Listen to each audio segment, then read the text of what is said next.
Are you ready to get your feet wet? Because this is the Knowledge Pool, hosted by Gathering Information. We're here to bring you a casual conversation between friends about everything to do with collecting, trading, and playing Magic the Gathering. I am Tams. I am Step. And I am Laura. So put on your bathing suits and dive right into the Knowledge Pool.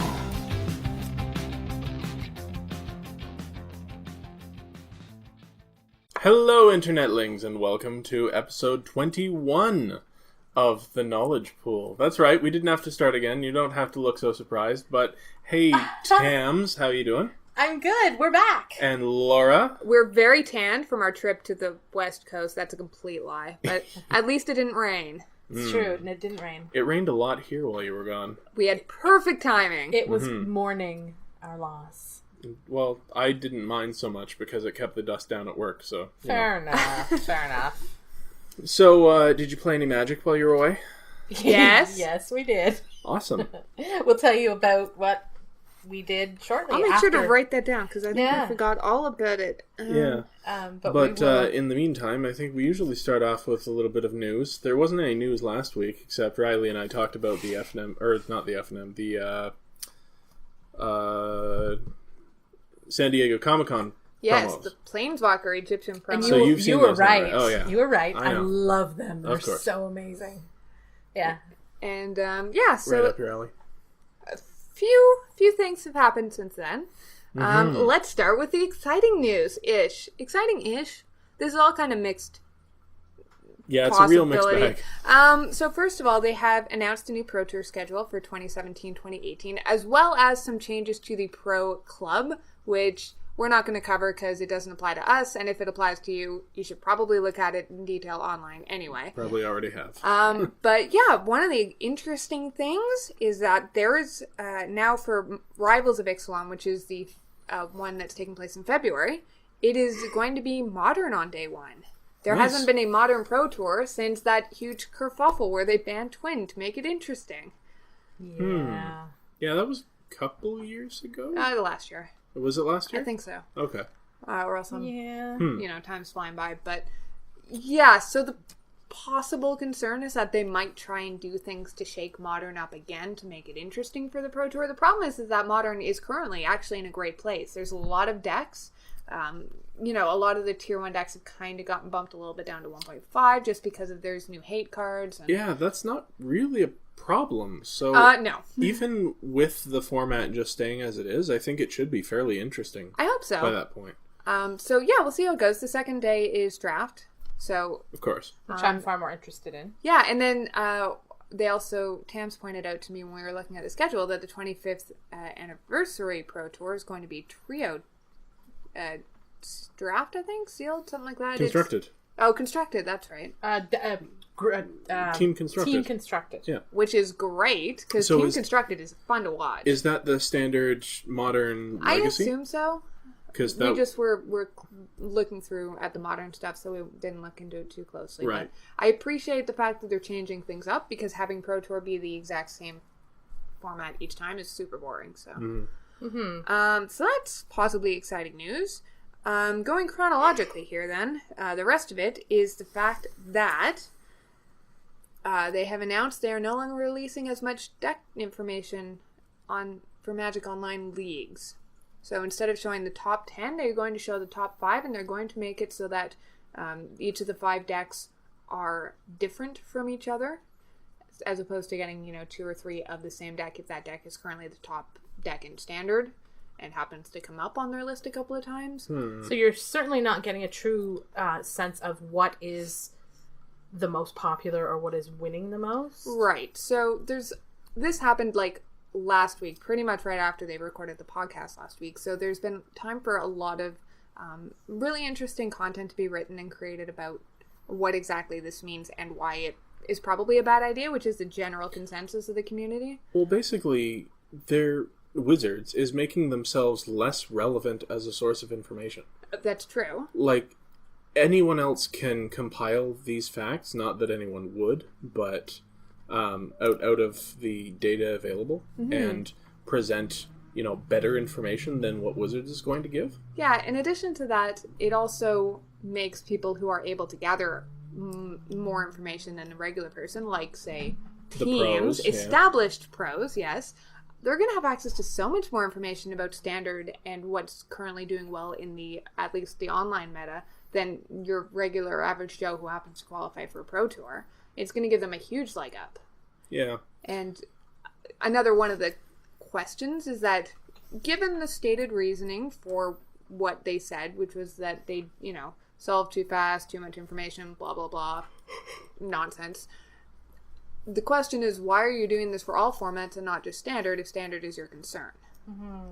Like, Modern or Legacy? Legacy doesn't change that much unless there's something banned or, a new card suddenly breaks through. Why not just continue to provide the same amount of information about it?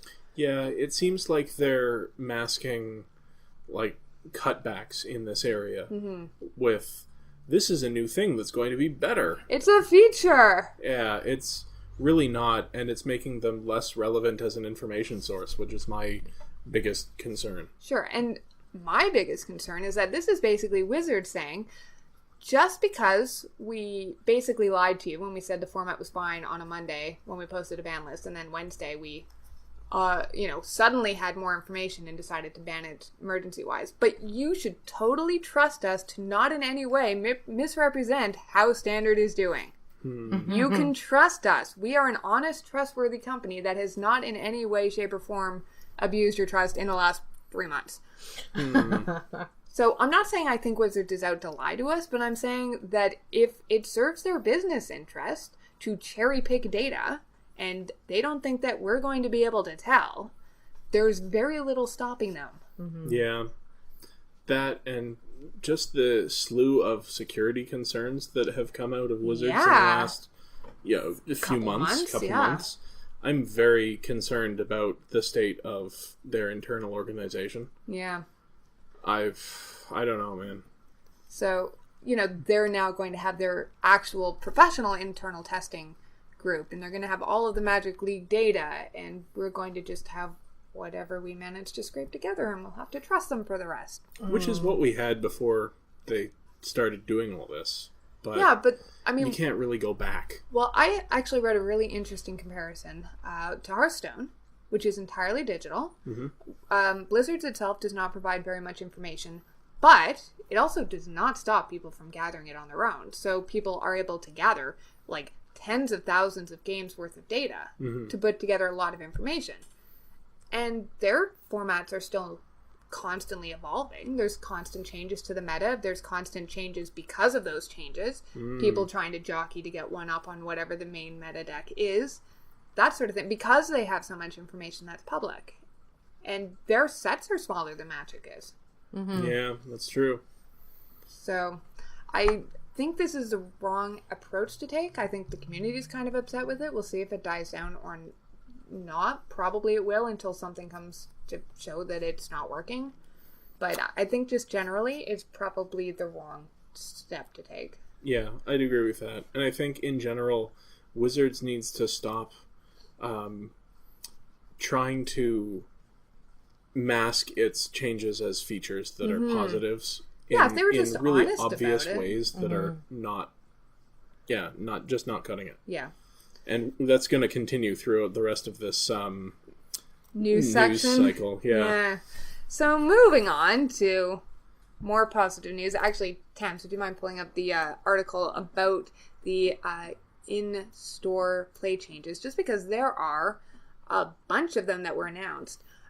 So the first one, I think we all actually agree this is kind of positive for Games Day, which generally has been a couple of weeks after the pre-release, so it usually is just to give people a chance to buy the cards that they want. Yeah, it's like a month later. Yeah, and then they have the they have the Games Day Championship, and people come in, they play Standard, the winner gets a usually fine playmat. Some of them are super sweet. Yeah.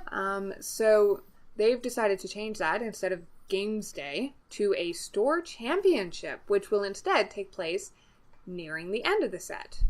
I like that change.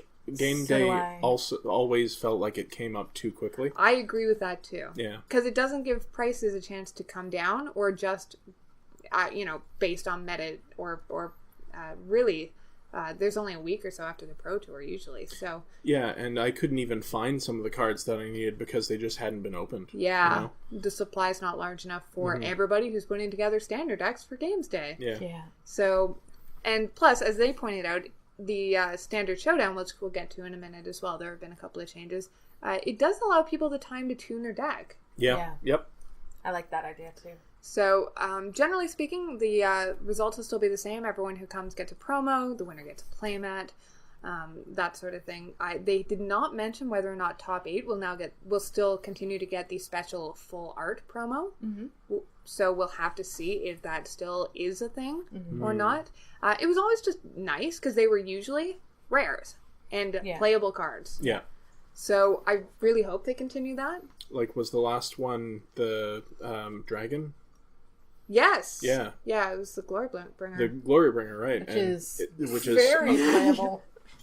Eminently playable, right? Yeah, so. And the fact that it's full art makes it...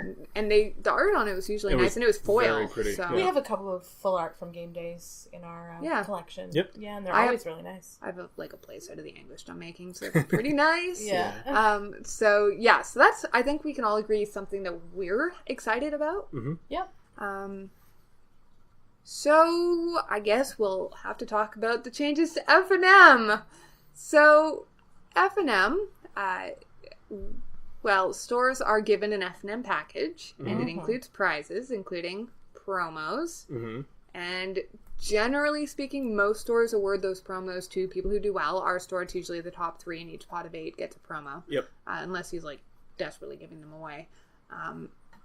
So those will now be replaced from generally, I think they're all uncommons, is what they usually are now. So, commons and uncommons, they're not usually rares. They're going to be replaced with foil double-sided tokens. Which, for those of us who really like and collect tokens, that's kind of neat.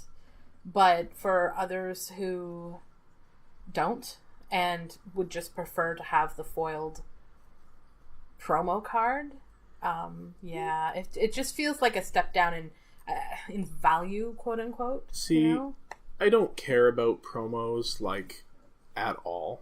Unless I can get a playset of them, because that's my collector's spirit. Mm-hmm. And a promo is never... no, that's not true. Only once was I interested in coming out specifically for a promo. And that was Serum Visions? Yeah. But, going into... Is it September that there's going to be the... Fatal Push? And then October is when the tokens start.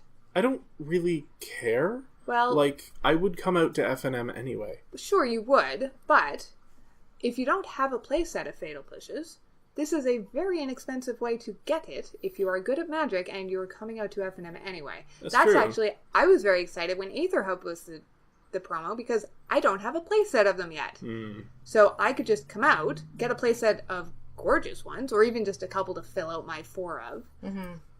And it's just...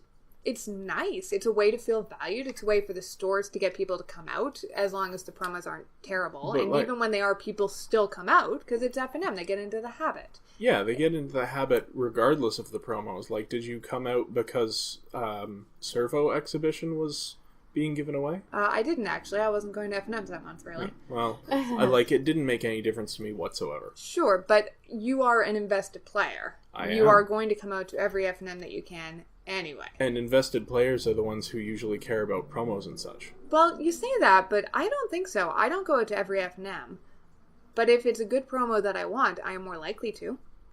Just because I want it for my standard deck. Or... That seems like the wrong tactic to take, though. Well, it's not, because if it's a question of, I would go out to F&M, but, I don't really want to spend the money and I'd rather watch a movie or whatever.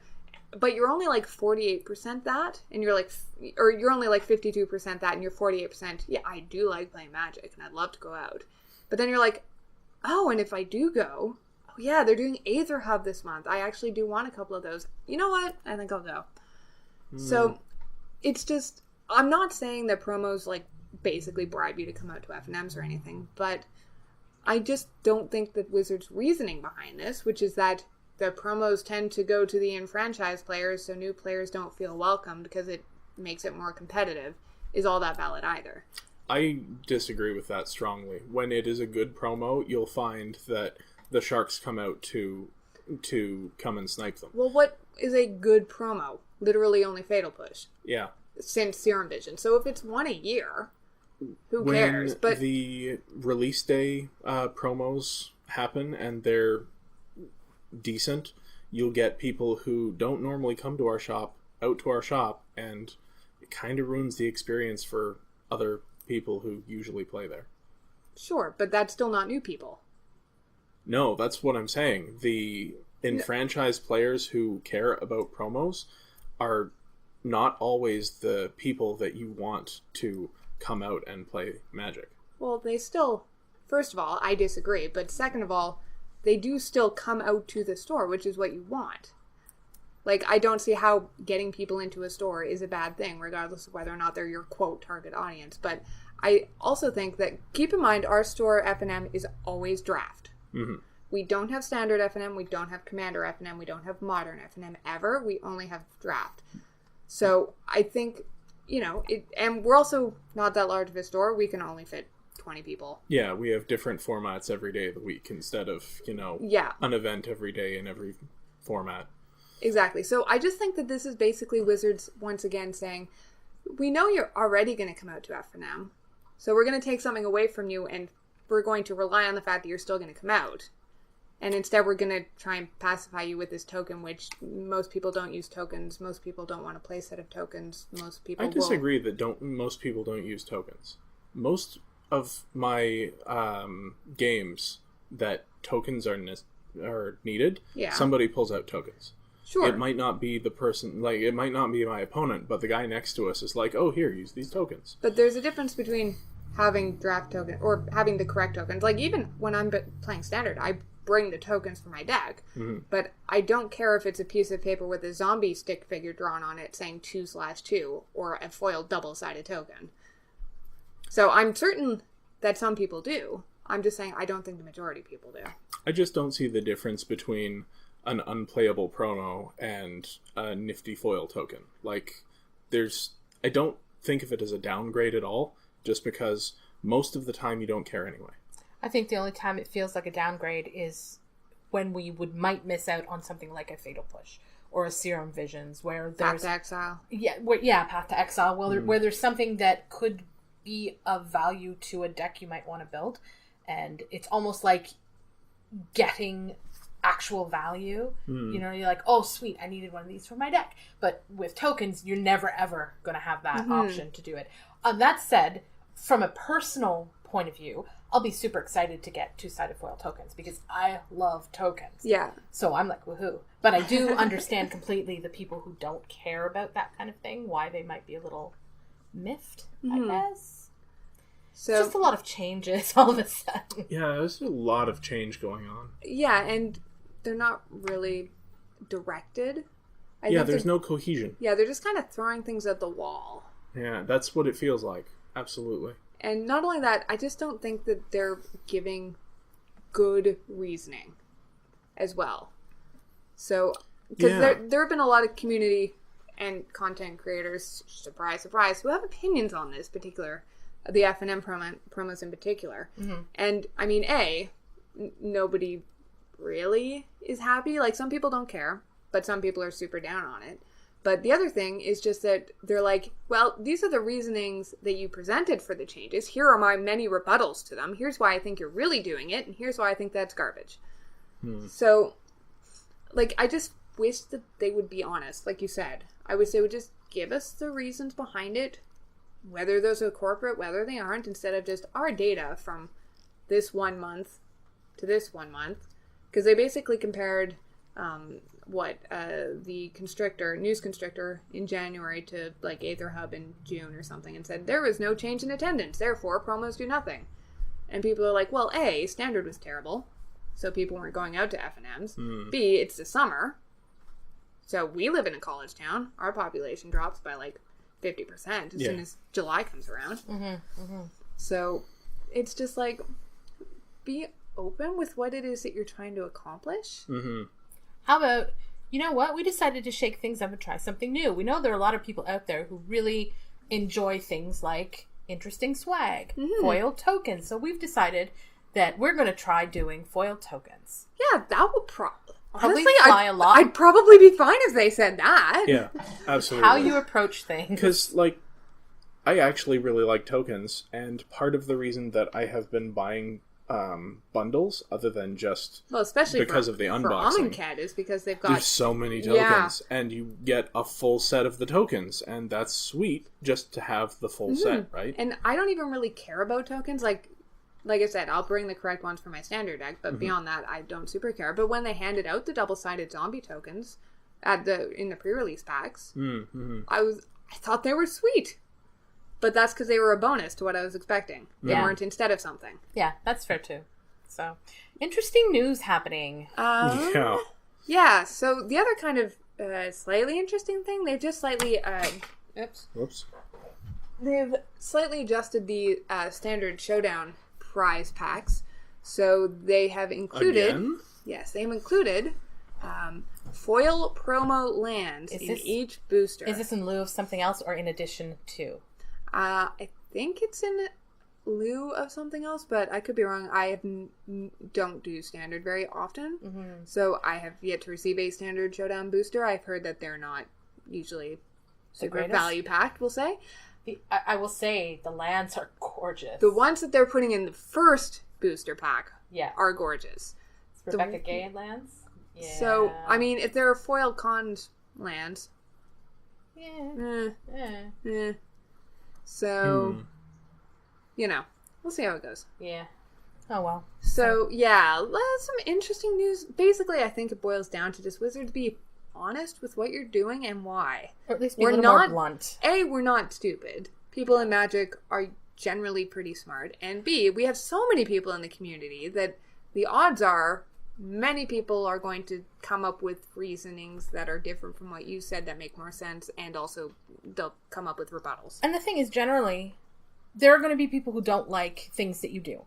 But coming at your explanation from so we know a bunch of people are going to be really mad, so here's why we're doing the thing that we're doing, is far less effective than saying, hey guys, we had this really cool idea. We're going to try this.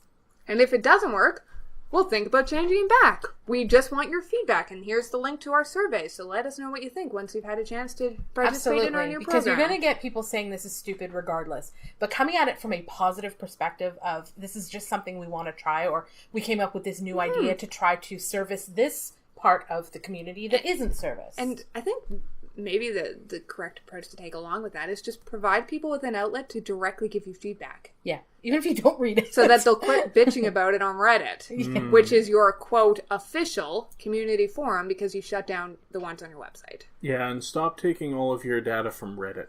Yeah, that's probably wise too. Okay. But it is their official community forum. That's where they're supposed to get their information from. Where else is there? They do their official surveys. But so random factoid, one of the funny things I heard, their Hour of Devestation survey is currently going on. You can find the link to it on Reddit, I promise. And so a lot of people apparently have taken to complaining of the cardstock quality. Because I think we mentioned it previously, there have been a lot of complaints recently about a marked decrease in cardstock quality, both foil and non-foil. So they'll say things like, what do you like about the set? What don't you like? What feedback do you have? So if you would like to complain about it, check out their survey. Yeah. Interesting. Yeah. So I think that's kind of it for news. I mean, hopefully that hasn't been too depressing for you. So let's go to what we've been doing. Yeah.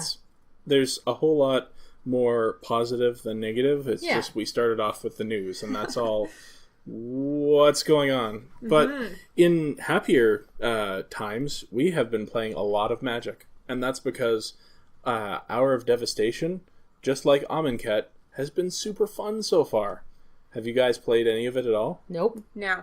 Oh. I opened a seal pool. And I'll get to it. Okay.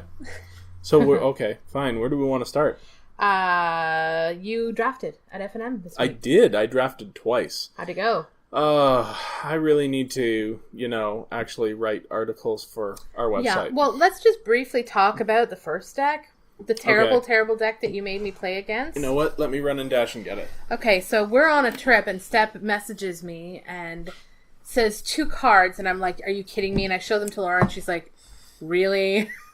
Really, Step? What 2 cards were those? And then I said, wow, it's exactly like that one time we decided to force black-white zombies. Exactly. And it went mediocrely. Yeah. So,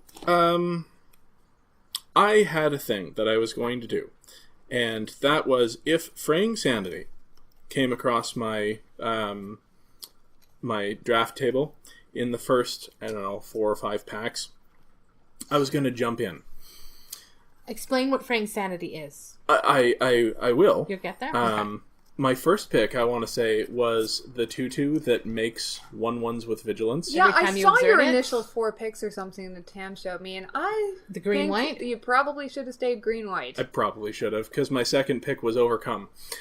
Yeah. So I was like, this is exactly the deck I want to draft first. But then my third pick was a foil Fraying Sanity. And I'm like, well, I guess I have to do this now. Because I knew I was going to at some point, and why not do it straight out of the gate? So Fraying Sanity is 2 and a blue for an enchantment or a curse. This is not Draft Cat, by the way. That's Nietzsche visiting. It is a rare enchant player. At the beginning of each end step, enchanted player puts the top X cards of his or her library into his or her graveyard, where X is the number of cards that were put into that graveyard from anywhere this turn. So, if you mill them, if their creatures die, if they cast a spell from their hand, cycle a land, they have to mill. Oh. I think this card is bad. It definitely has a place in Constructed. There's a standard deck that is full of these, and it's glorious. Yeah. But in Limited, I thought, this is going to be terrible. But I'm going to do it anyway. The real problem is that you only get 1 pack of Amonkhet. And Amonkhet has Compelling Argument, which is 1 and a blue, sorcery. Target player puts the top 5 cards of their library into their graveyard, cycling for a blue. And suddenly they've milled a quarter of their deck. Yeah, a quarter of their starting deck. So there's 1.5 of those per draft on average. And the fact that it cycles for a single blue makes it not unreasonable that somebody else will pick it up. Yeah. So it's a difficult deck to pull off, and from third picking, I didn't get an Ibnu Rivulet, the Mill Desert. I didn't get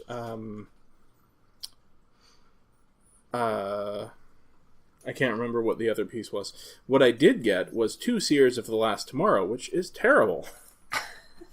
It's a 1/4 for 2 and a blue that you pay blue, tap it, and discard a card. Target player puts the top 3 cards of their library into their graveyard. So if you have Fraying Sanity at 6 cards, which is fine, but you have to ditch a card. This deck would have been basically unplayable if it hadn't been for my third pack pick 1, which was the Archfiend of Ifnir. That seems alright. Were you in black at this point? I was not in black at this point. I was in blue-white. I was trying to build up... I'd taken 2 of the O4s that gain you life, and tried to take some white removal and just sort of play to the long game so that the mill plan would work. Okay. But I quickly jumped that ship when I saw Archfiend of Ifnir, because suddenly that means that the Seer of the Last Tomorrow can kill their creatures. Yeah. You know? And I ended up getting there that way. Not in the first round. In the first round, I came up against a solidly drafted deck, and I just sort of got stomped. In the other 2 rounds, I played against things where people had taken risks and managed to get there. So I ended up 2-1 with a janky mill deck. So this and is I felt great. Our store's very first hour draft. Oh, yes. Yeah. Yes. Which is always an interesting experience. I did end up with 2 compelling arguments.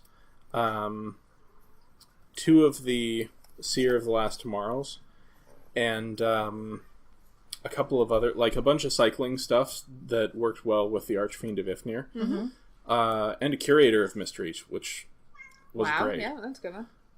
It's a creature that does things. And Eternal of Harsh Truths, which in one game drew me 6 cards. My goodness. That felt real good. So, let me ask you, how did the second draft go? Because you stayed for the late night draft. I did the bad idea draft, and it was a bad idea.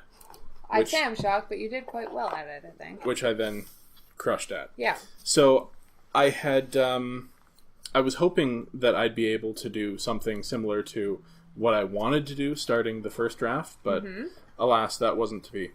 Now, I've also drafted once online. And we'll maybe talk a little bit about that, but you can go and check it out. It's up on our YouTube channel. Links in the down below. I went 1 and 2 in that with a red-green deck that I thought looked reasonable, but just sort of got outvalued.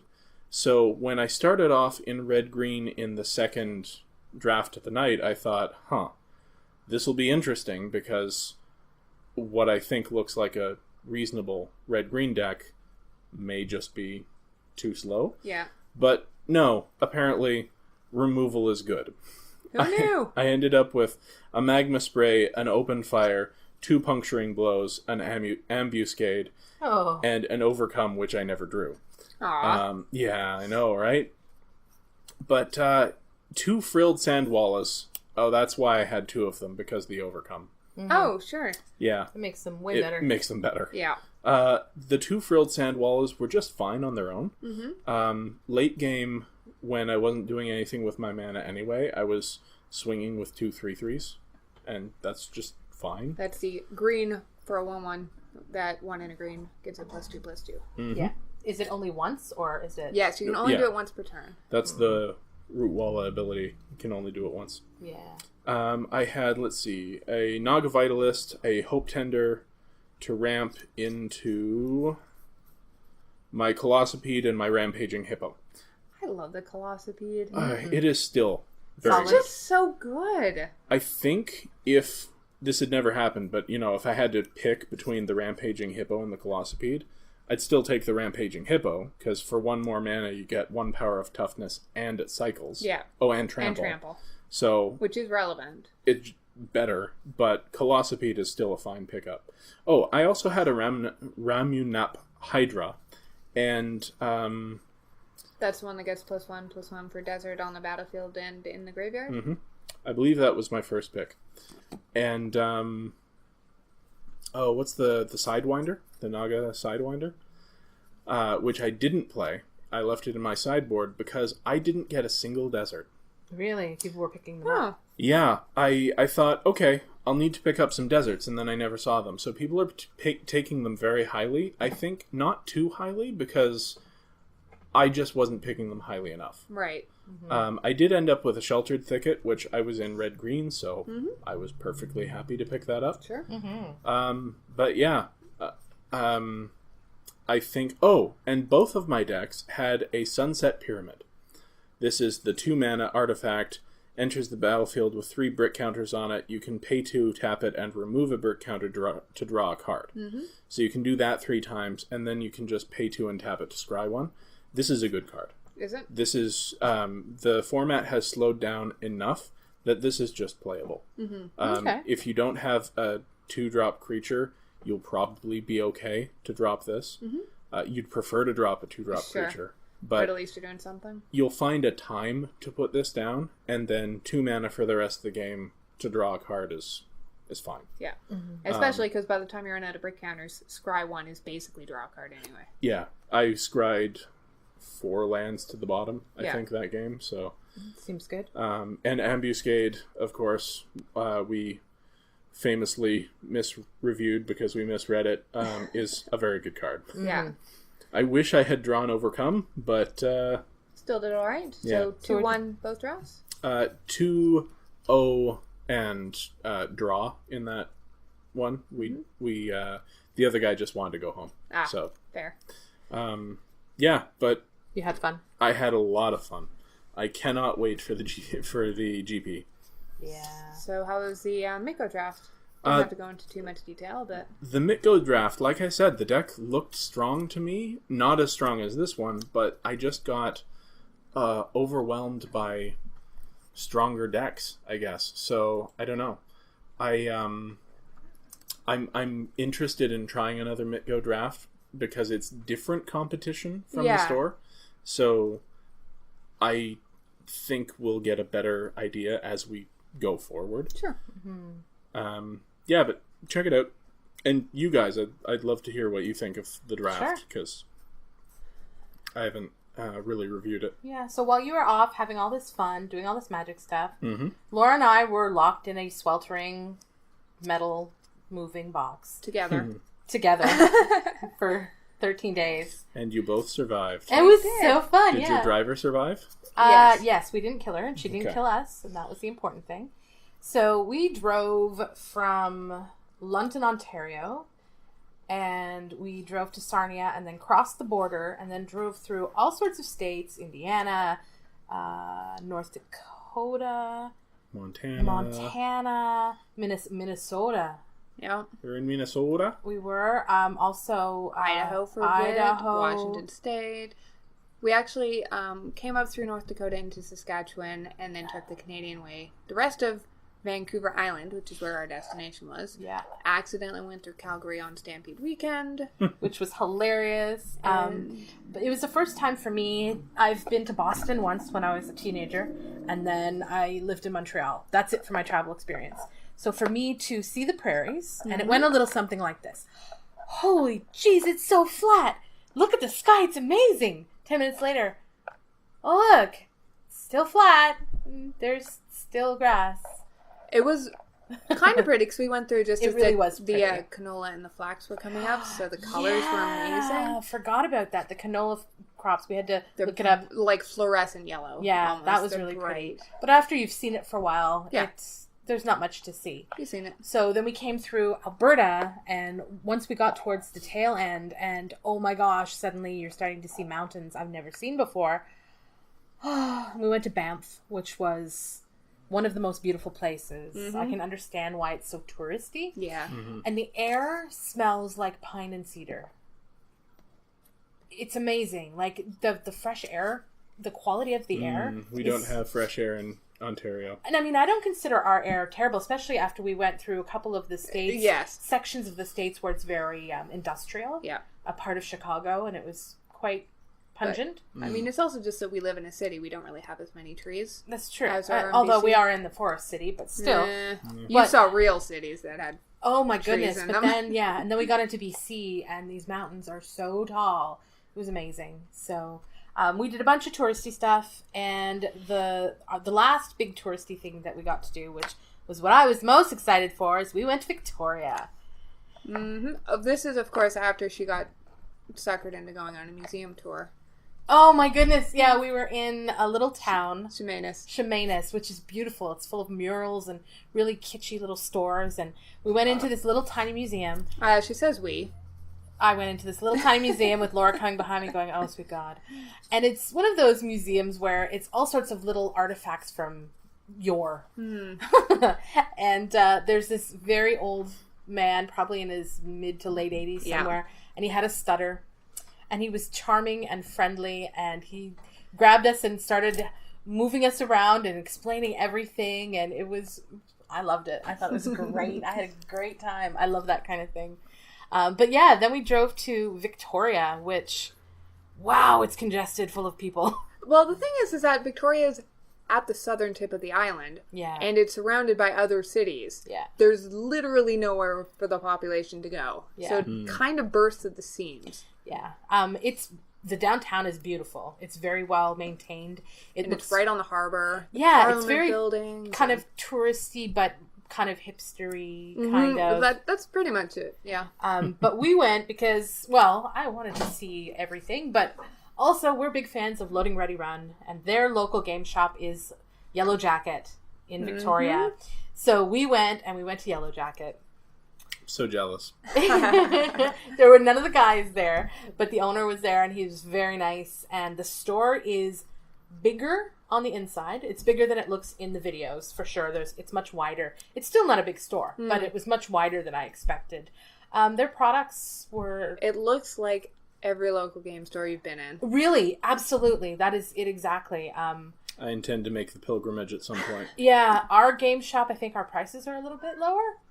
Certainly for the events, they're a little bit lower. Yeah. But we did manage to bring home... I was hoping to bring home some store swag. Sure. You know, a Yellow Jacket t-shirt or something, but they didn't have it. So instead, we got sleeves. And that may sound really lame to everybody else, but... Well, no, these are Magic people. Yes. We got Eclipse sleeves. Which are really hard to get right now. They had exactly 3 packs on the shelf. And we took exactly 3 packs off the shelf. Yeah, we did. I brought home a pack for me, a pack for Step, and Laura grabbed the blue ones. Yep.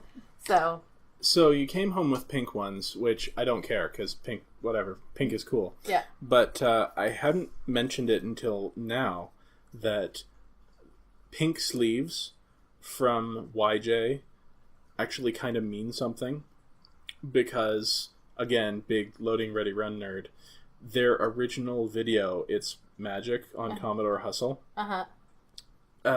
James and Matt, or is it, no, it's Graham, just reaches behind himself to get a pack pink sleeves because he's not looking.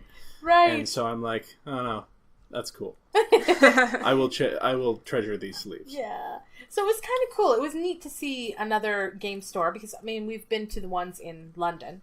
And it's cool to see other people playing Magic and what kind of stuff they have. They have some formats that we don't play here. They have Canadian Highlander. Yeah, which we don't. That's like the home of Canadian Highlander. Yeah. So that was kind of cool. And we also got to play a bit of Magic. We did. I had won as a door prize at the most recent pre-release that I attended, which is Amonkhet. I won a Fate Reforged Clashback, the Power and Profit. So I brought that along. We sleeved it up. We got to play a little bit. So it was. One of them is Sultai, so black, green, and blue. Mm-hmm. And one of that's Power. And then Profit is just straight black-green. So the black-green one is a lot of graveyard interaction. Mm-hmm. Yeah. And the Sultai one is a lot of delve. Yeah, it's really actually kind of neat. Yeah, so they're both graveyard. I remember because I bought these ones because I thought they looked cool. And the green, straight green-black one also has a constellation, which is the enchantment. Enters the battlefield thing. It also has a lot of that. So it was like bridging Theros to Born.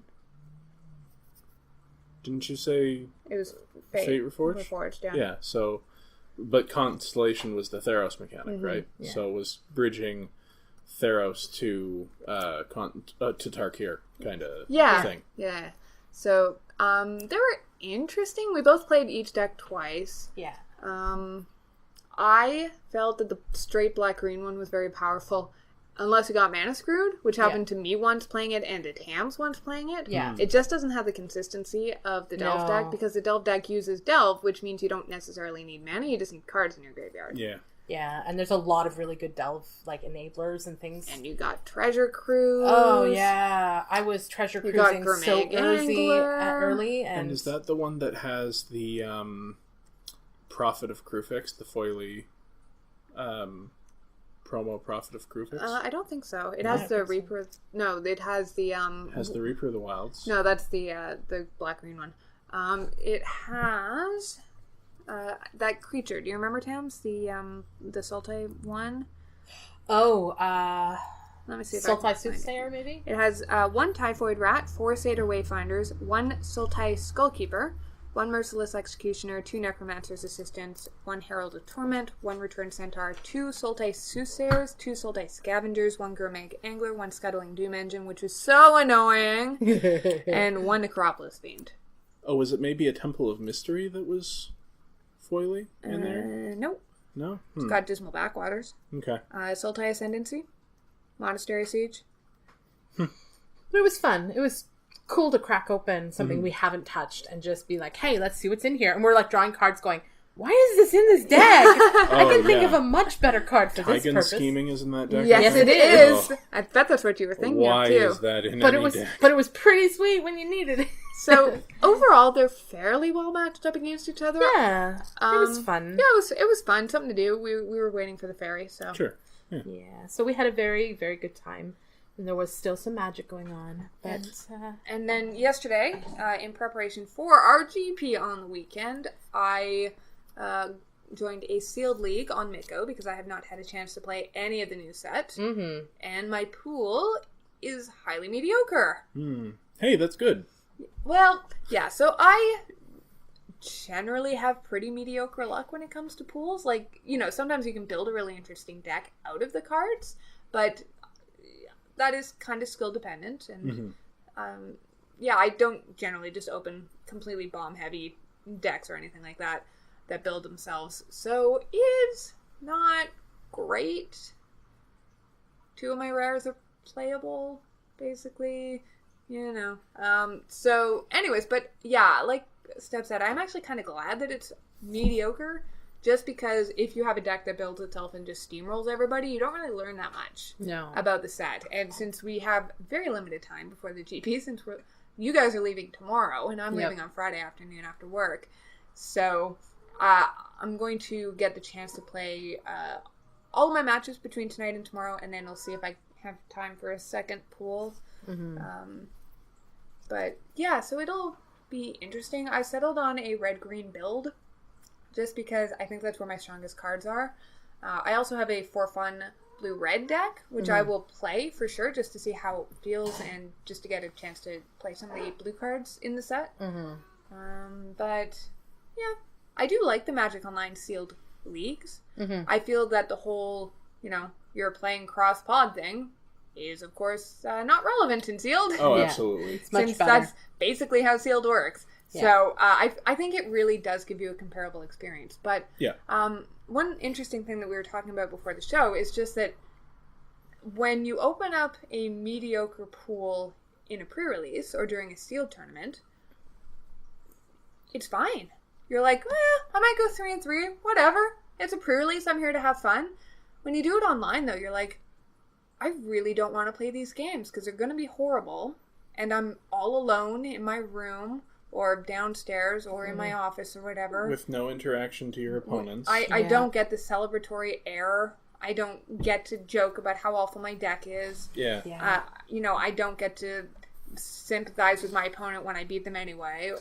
There's no social aspect. No, and it really points out how much that's true because, like you said, even if you did say, "Oh boy, my pool is stinky," it would sound like whining on the text chat. Oh, absolutely. And I've had people do that to me or bitch about being land screwed. And I'm like, I do not care. And in person, it's more of a like, "Ooh, this pool is stinky. Let's see how it goes." You know, like you exactly. can at least feel that camaraderie with your opponent. Yeah, and if it's round 4 and you're in the I'm losing really badly bracket, your opponent's like, yeah, mine too, ha ha ha ha. Yeah.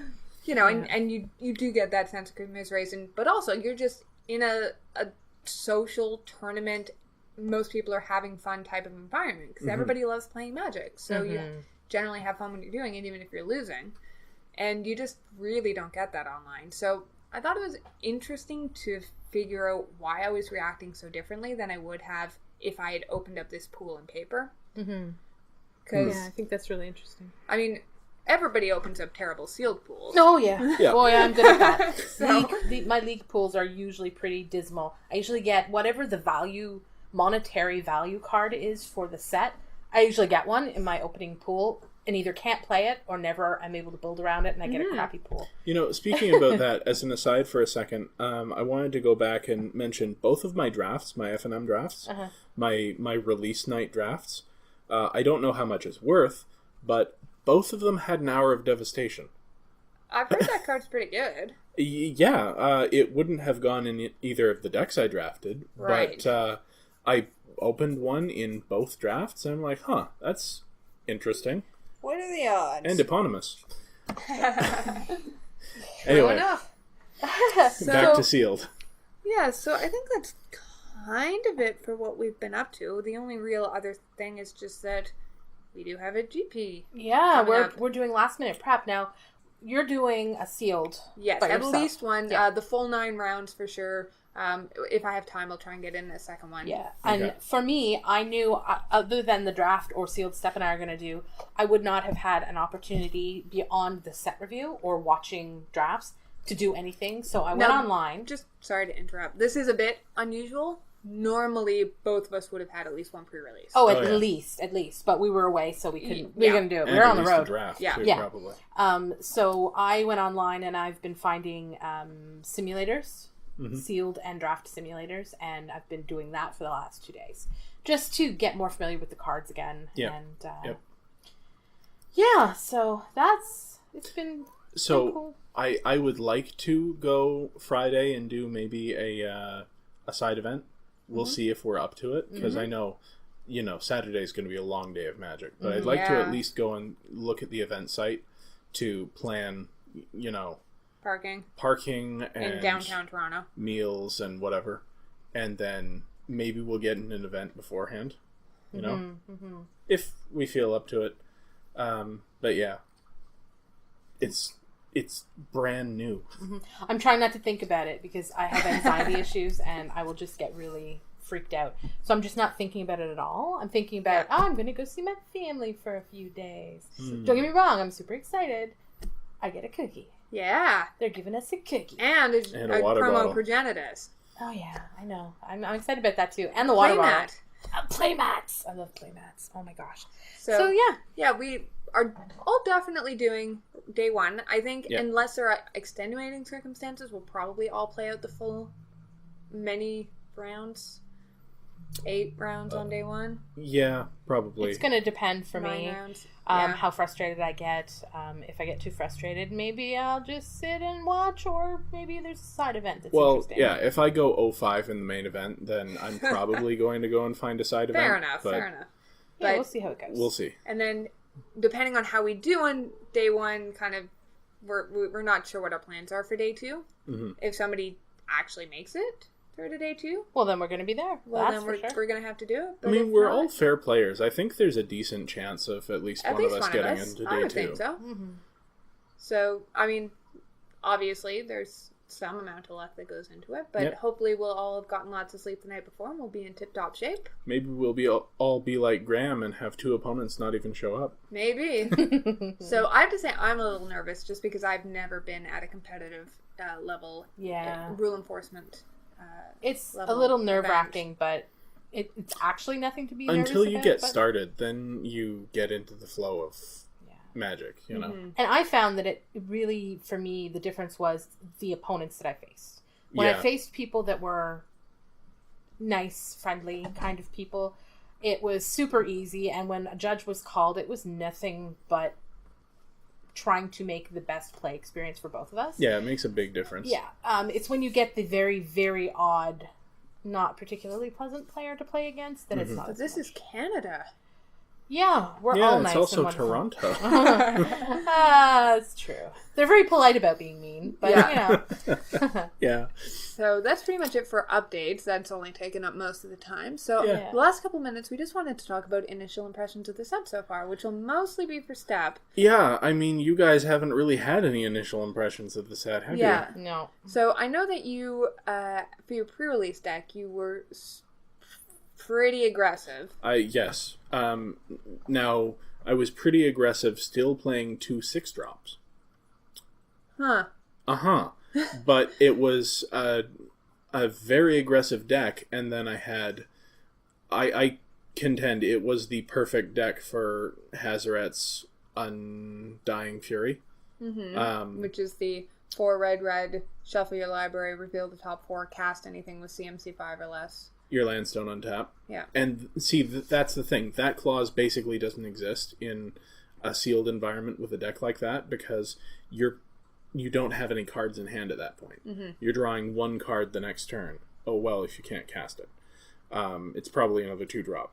So each time I cast that card, it would either give me 4 good creatures, or 2 creatures and a removal spell, or 1 2-drop, and then I don't have to draw lands for the next 3 turns. So it was fine. So it's interesting because I actually opened that as one of my rares in my sealed pool, which, like I said, I'm running green-red. And I decided against playing it because I don't think you have the deck for it. My creature count is lower. Yeah. Well, okay, so it works with removal spells, too. I have combat tricks. It doesn't work so well with combat tricks. Yeah. I have several. I'm running, 3, 4 spells that could be considered actual quasi removal, and then I have 4 combat tricks. I was running exactly 1 card that it couldn't hit, and that was my other 6-drop, which was the 6-drop Lava Axe. The Lava Spike, or I don't even remember what it's called. The Chandra's Lava thing. It's 6 mana, 6 damage, cycling 2. Sure. And that card is fantastic. It is a Lava Axe in everything except the downside. Right. Because it cycles away. So I thought at that point, this is a very aggressive set for sealed. It must be very aggressive overall. But see, I was the one with the very aggressive deck. Yeah. So... And sometimes in sealed, that will get you a couple of free wins. Yeah. Because everyone's dirtling around doing cool things. Yeah, and it does. And you're just beating face. So then, playing out 3 drafts now, I have noticed that it has actually slowed down. How do you feel about how Afflict has impacted it? Afflict is still... it's not as omnipresent as you would expect. Like, you don't get much of it in a draft. So you might have 1 dedicated Afflict deck, which is going to be a gross aggro deck. Yeah. Or you might get a few decks with 1 or 2 Afflict things. And basically, what they say is, when this creature dies, deal 2 to your opponent, or whatever. Like, they're very easy to kill. They're high impact targets to kill. Like, you want to trade with them as soon as possible. Yeah. And sure, they work very well with combat tricks. Yes. But I haven't had serious problems dealing with any of the Afflict creatures. It just takes a couple more damage to me to deal with them. So it's not as oppressive as you might expect. It is a mechanic that if you are behind and they have an Afflict creature, then there's nothing you can do. And that's feel bad. Sure. But in all other cases, it makes for very interesting play experiences. So I actually like the mechanic quite a bit. So, something to think about. In my head, I've kind of been comparing it to Bloodthirst. In that, if you're attacking, you're going to continue to get ahead, and you want to be attacking. I guess, in that way, it's a little less win more than Bloodthirst, I guess. Because Bloodthirst requires you... This is the mechanic that Bloodthirst 1 means when this creature enters the battlefield, if your opponent has taken damage this turn, it gets a +1 counter. So Bloodthirst 2 to 5 is sort of where it's at. Yeah. And those can be very impressive if you are in the position to use them. Otherwise, they're mediocre. In the case of Afflict, there's no time that you're not going to be able to race with it if you're in a race. If you get your opponent within burn range, if, quote, burn range, then you can continue to afflict them out, and that's not something that Bloodthirst is going... Like, once an opponent stabilized against something like Bloodthirst, they've stabilized. You can't stabilize against Afflict without removing those threats. Right.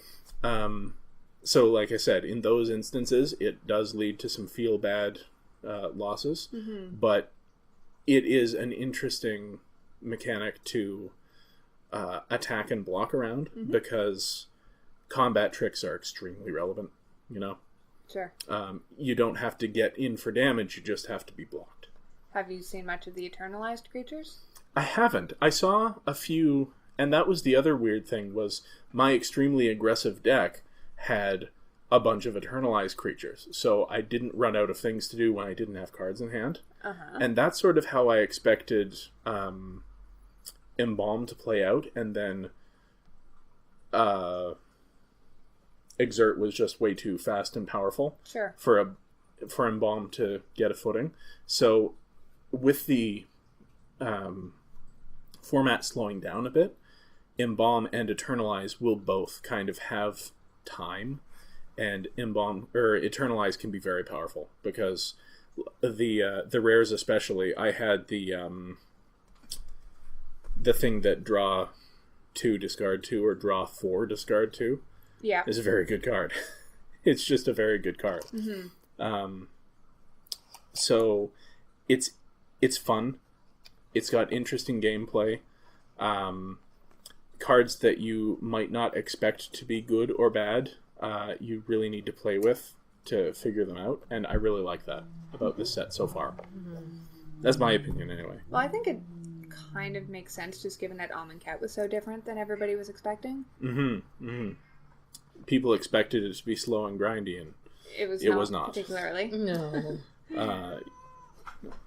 DraftCat has opinions. I don't know when DraftCat has played the set, but I really hope that... well, I'd like to come back to this topic once you guys have played some. Yeah. So, like, after the GP, we'll talk about our impressions. You mean maybe next Wednesday we'll meet back here and we'll talk some more? Yeah. All right. That's All right. If we what I was must. thinking. I'll see if I can fit you into my schedule. All right. Well, let us know. All right. Sounds good. In the meantime, is there anything else you wanted to talk about? Not really. I think Right. that kind of sums it up. A lot of news this week. Yup. Lots going on and exciting stuff this weekend. So we'll have lots to talk about next week, I'm sure. Oh, yeah. Absolutely. Hopefully we're going to talk about how one of us won the whole thing. I would be gratified if one of us placed. Yeah. Moneyed, whatever. Yeah. It's what, top 64? I think so. I'm aiming to win some games. Cool. More than one. Or one. You know what? I'm aiming to win a game. Oh. I think you can set your sights higher than that. Well, this way she'll not get it all over with in the first round. And then right. she'll be able to coast on her success. There you right. go. That's right. I'm aiming to have fun and to not get DQ'd. Ah, yes, me too. That seems legit. I am aiming to open exactly the same sealed pool I opened at the pre-release and then crush. That seems unfair. Yeah. Yeah, it's gonna be. Oh, well, I guess we will let you know how it went next week. Yes, we will. Thanks. So thanks for listening. And enjoy. This is an audio test. It is just an audio test. We're going to have to amplify the signal. I've had to do that for the last couple. Oh, how come? Are we not talking loud enough? We're not talking directly at the microphone. Oh. Who's we? Hello, microphone. I'm Anyone. going to talk right into your face. Well, it's a very pretty face. It's very round and symmetrical. It's got those Cylon eyes. Mm-hmm. Maybe I should leave you three alone.